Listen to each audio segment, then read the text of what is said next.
Hello guys and welcome to another video from Vintage Radar. Today I'll be showing you how to wind your Rolex Oyster Perpetual Date Automatic.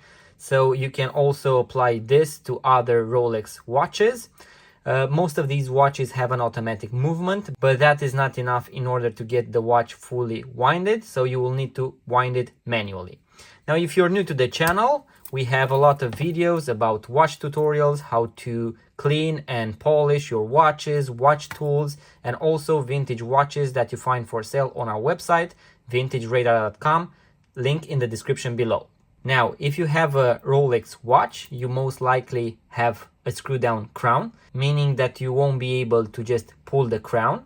So you need to first unscrew the watch crown, and you do that to the left, so counterclockwise, as you can see right here. And at the end, the watch crown will pop out,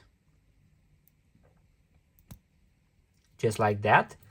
And in this position, you can actually wind your watch.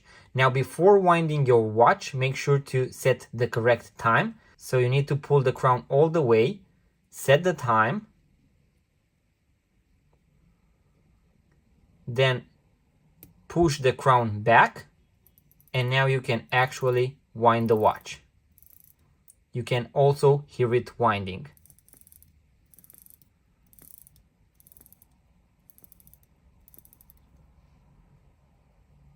And you can see it already started moving.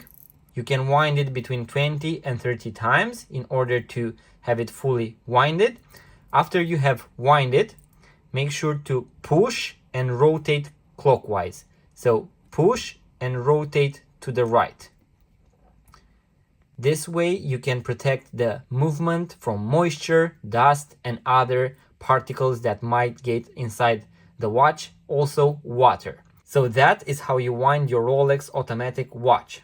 So if you enjoyed the video, guys, make sure to give it a thumbs up, subscribe to our YouTube channel, and also check out our website, vintageradar.com, link in the description below. Thank you guys, and see you next time.